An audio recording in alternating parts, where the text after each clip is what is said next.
ప్రియ బంధువులారా, ఆత్మబంధువులారా, నా మనవి, రేపు 3/1/2026 తారీఖున శివ ముక్కోటి అంటే ఆరుద్ర నక్షత్రం రోజున శివుని యొక్క పర్వదినము కాబట్టి మనం ఆ రోజు శివాభిషేకం చేసినా కూడా మంచి ఫలితం ఉంటుంది. ఈ యొక్క రోజు శివాభిషేకం చేస్తే శివరాత్రి రోజు చేసిన పూజ ఫలితానికి సమానంగా ఉంటుంది. కాబట్టి మీకు వీలున్నట్లయితే మీ దగ్గర శివాలయం అభిషేకం చేయించండి, వీలైతే అర్చన చేయించండి, లేకపోతే దర్శనం చేసుకొని నమస్కారం చేసుకొని రండి. దానికి తగిన ఫలితాలు ఉంటాయి. కాబట్టి దయచేసి మీరంతా కూడా రేపు మర్చిపోకుండా మీ యొక్క పనులు ఎన్నున్నా కానీ శివాలయం దర్శనం చేయండి, శివాలయ దర్శనం చేయండి అని చాగంటి కోటేశ్వరరావు చెప్తూ ఉంటారు.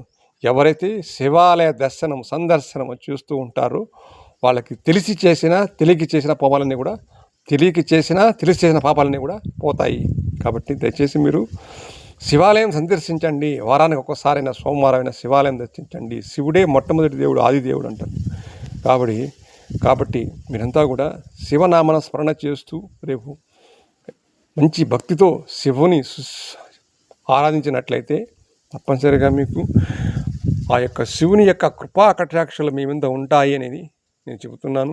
కాబట్టి మీరంతా కూడా రేపు తప్పనిసరిగా తెల్లవారితో 4 గంటలకు 5 గంటలకు స్నానం చేసి శివాలయం వెళ్ళి శివుని దర్శించుకోండి అని మరీ ప్రార్థిస్తున్నాను. కాకపోతే ఇంకోటి ఎవరంటే మనిషి నాకు బాధలు ఉంటాయి, ఎన్నో కష్టాలు ఉంటాయి. కాబట్టి అయ్యో నాకు ఆ పని ఉండదు, ఈ పని ఉండదు అని అనుకోవద్దండి. దయచేసి రేపు ఒక్కరోజు శివరాత్రితో సమానమైనటువంటి రేపు తప్పనిసరిగా ఆరుద్ర నక్షత్రం రోజు వీలైతే మీరు అభిషేకం చేసే కెపాసిటీ ఉన్న వాళ్ళైతే, అభిషేకం చేసేటువంటి శక్తి ఉన్న వాళ్ళైతే అభిషేకం చేయించండి.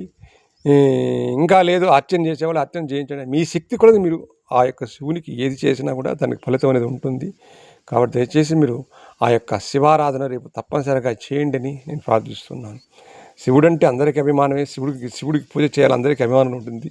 ఇంకోటి ఏమంటే ఇంట్లో కూడా శివలింగం పెట్టుకోవచ్చు, పూజ చేయొచ్చు. దానికి అటువంటి ఏమి నిబంధన ఏమి లేదు. కాబట్టి ప్రతి ఇంట్లో కూడా చిన్నపాటి బొటన బిళ్ళ సైజు వెళ్ళి శివలింగాన్ని పెట్టుకొని పూజ చేయండి.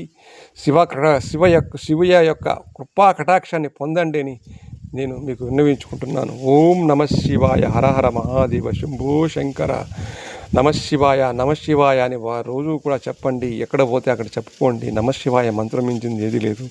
కాబట్టి రేపు గుడికి వెళ్లకుండా కొంతమంది రోగం ఏదో ఆ ఒళ్ళు బాలేక గుడికి వెళ్ళలేని కూడా శివనామం చెయ్యండి అని నేను చెప్తున్నాను. శివనామం చెప్తే చాలు. అదే చెప్తారు చాగంటి కోటేశ్వరరావు. శివనామం పలికిన